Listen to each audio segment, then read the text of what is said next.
Kenapa mereka hidup dalam keadaan bahagia? Karena seluruh jiwa raganya tertautkan dalam sebuah rasa, maka rasanya membangun cinta dan cintanya menjadi energi yang terbesar. Maka tidaklah aneh kalau kita melihat di era 70-an ibu memiliki 12 anak, tetapi bisa mengurusnya dengan baik tanpa pembantu. Selain ibu yang tanpa pembantu, ibu juga harus membantu mencari nafkah ayahnya. Dia harus ke sawah, dia harus ke kebun, dia harus bagaimana seluruh energinya disurahkan untuk seluruh anak-anaknya. Maka dirinya adalah anaknya. Karena dirinya adalah anaknya, maka dalam jiwanya ada sebuah kepekaan rasa yang luar biasa. Ketika anaknya ada kegelisahan, ibunya gelisah. Ketika anaknya sedih, maka ibunya sedih.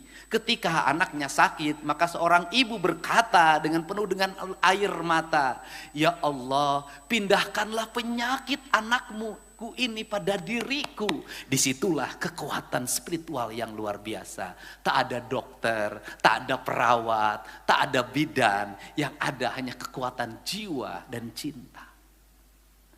Dari situlah anak bisa besar 9, tak ada satupun yang meninggal. Tak ada dokter. Tapi dia bisa menyelesaikan seluruh problem anaknya dengan baik. Panas hanya dikompres. Meriang hanya dikerok pakai bawang. Paling tinggi obatnya hanya Nafspro dan Bodrexin. Itu derajat obat yang paling tinggi. Itu paling tinggi banget.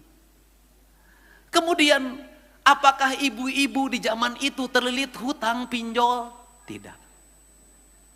Apakah ibu-ibu di zaman itu terlilit oleh bank keliling? Tidak. Prinsip dasar hidupnya seetik mahi lobanyesa. Maka anak-anaknya tumbuh dengan riang, maka anak-anaknya tumbuh dengan intelektual yang mapan, maka anak-anaknya tumbuh dengan emosional yang sangat kuat, maka ibu menjadi bagian dari diri dan anak-anaknya. Apa yang terjadi hari ini? Seorang anak tenggelam karena ibunya main HP. Pertanyaannya adalah, apakah anak-anak hari ini menikmati hubungan yang indah dengan ibunya? Hampir tidak. Sehingga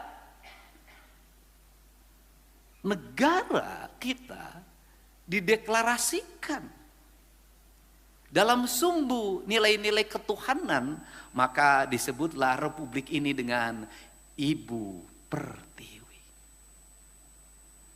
Karena republik ini dideklarasikan dengan Ibu Pertiwi, dan tanah Sunda ini, tanah Pajajaran ini, tanah Jawa Barat yang sekarang sebagian jadi Banten, itu menyebut tanahnya Sunan Ambu. Artinya ibu. Kalau seperti itu, apa sih yang harus dimiliki oleh seorang pemimpin? Sifat ibu. Karena yang harus dimiliki oleh seorang pemimpin sifat ibu, maka pemimpin harus melakukan apa pada tanahnya ini, pada airnya ini, memperlakukan seperti memperlakukan ibunya. Karena dia memperlakukan seperti ibunya, maka rawat dia, jaga dia, cintai dia, penuh kasih. Jangan kau cemari dia, jangan kau sakiti dia. Maka hubungan antara pemimpin dan istrinya dengan tanahnya akan terikat dengan kuat. Karena terikat dengan kuat, maka dia bersenyawa. Karena dia bersenyawa, maka tanah itu menjadi sesuatu yang hidup. Dan saya termasuk orang yang punya keyakinan, ketika saya mengut sampah, maka air yang di sampah itu akan bercerita pada air di tempat lain. Ketika saya membuka ruang-ruang pori-pori tanah agar air jatuh, maka tanahnya akan bercerita pada yang lain. Ketika ada burung yang patah sayapnya. Kemudian saya urus sampai dia terbangkan, maka burung itu akan bercerita pada yang lain. Karena saya selalu meyakini alam ini adalah satu kesatuan ekosistem yang tidak bisa dipisahkan. Maka matahari, air, udara, tanah, semuanya saling bersahutan dan mereka saling berbicara satu sama lain. Mana yang harus dia doakan, mana yang harus dia beri jalan, mana yang harus dia selamatkan, mana yang harus dia musnahkan. Kerangka dasar itulah yang melahirkan metodologi kepemimpinan. Sehingga ketika saya ditanya bagaimana cara melakukan pengelolaan keuangan negara, saya selalu mengatakan saya cukup belajar pada ibu saya, nggak usah belajar pada yang lain. Kenapa belajar pada ibu saya? Ibu saya anaknya 9. Sekolah SD pun tidak tamat, cuma sampai kelas 1. Tidak bisa baca tulis, tetapi dia bisa membesarkan ke-9 anaknya dengan sehat, tumbuh dengan baik. Tak ada satu jengkal tanah pun saya yang terjual ketika anak-anaknya saya sekolah. Berarti ibu saya punya kecerdasan yang sangat tinggi dalam mengatur keuangan. Maka uangnya diatur, kakaknya sekian, adiknya sekian, yang ininya sekian, yang ini kamu tidak boleh jajan karena kakak kamu mau naikkan kelas. Maka itu dilakukan. Maka dalam dirinya kuat banget bagaimana cara menyiasati anak ketika dia pengen jajan es. Ibu itu lebih baik anaknya menangis berguling-guling dibanding memberikan uang jajan untuk es.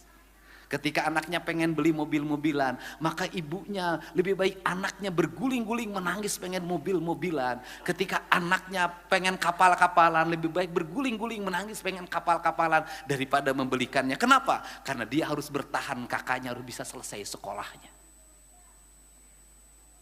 Maka pengelolaan keuangan negara juga harus begitu sama.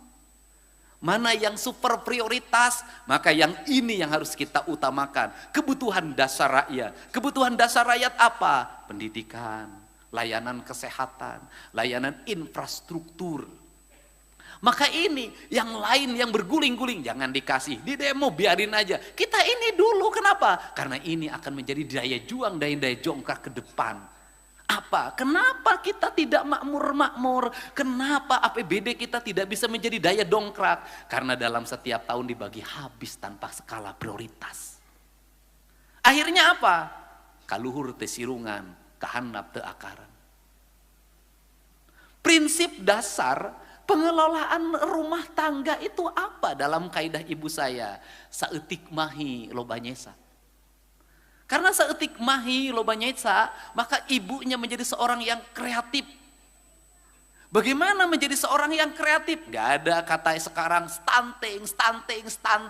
Betul, stunting itu akibat miskin. Betul, stunting itu karena negara tidak memberikan stimulus. Betul, stunting itu karena negara juga kurang memberikan perhatian. Betul, tetapi stunting juga lahir karena lemahnya kreativitas. Karena ibu-ibunya yang lemah. Saya boleh berkata, berapa harga rokok, berapa harga telur? Mana yang prioritas? Apakah betul saya termasuk orang yang kreatif? Bagaimana? Bangun tidur, lihat di langit rumah saya dari bilik, maka di situ bergelantungan kamarang. Mungkin yang orang kampung pernah ngalamin. Kamarang itu ada bilatungnya. Maka saya naik, kemudian dibukakan, kemudian ibu saya, dimasukinlah bilatung itu. Kamarang itu ditelan. Saya baru tahu itu kadar proteinnya tinggi banget.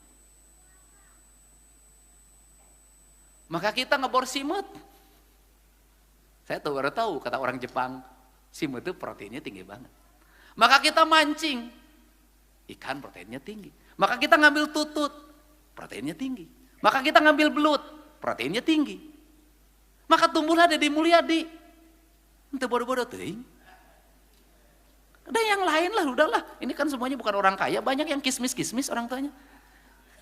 Ya, tumbuh. Kenapa? Kadaek. Apa sih yang hilang dari kaum ibu hari ini? Kadaek. Kenapa kadaeknya hilang? Nyeseuh geus embung, nyetrika geus embung, Semuanya sudah tidak mau. Apa sih yang berproblem hari ini? Hilangnya kreativitas. Apa yang, ingat loh, hati-hati negara dalam membuat kebijakan. Jangan juga betul negara bertanggung jawab pada A kemiskinannya, pada B, pada C. Tapi ingat juga, tidak semua juga subsidi negara diberikan pada orang yang disuapin terus-menerus, orang itu tumbuh. Tidak, dia tetap sepanjangnya menjadi miskin. Hati-hati. Saya tuh orang yang tukang memberi.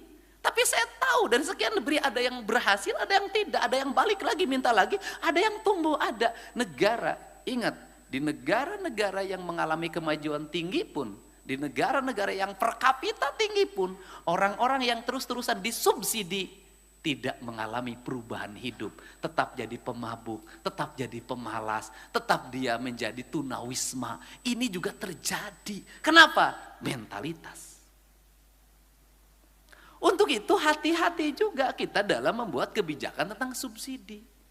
Hati-hati juga dalam memberikan bantuan. Kenapa? Bantuan itu membuat dua mata pedang. Yang satu mengisi perutnya, yang satu juga melumpuhkan pikirannya. Ini terjadi, Pak. Nah, setelah itu apa yang terjadi ketika masyarakat juga mindsetnya tidak dirubah? Antrian orang berharap pada bantuan. Ada antrian orang yang berharap pada bantuan. Hari ini para bupati harus mengakui sulit menggerakkan orang hanya sekedar menyapu hari ini. Sulit menggerakkan orang hanya sekedar gotong royong hari ini. Kenapa? Di mindset otaknya adalah hari ini duit. Akibat dari apa?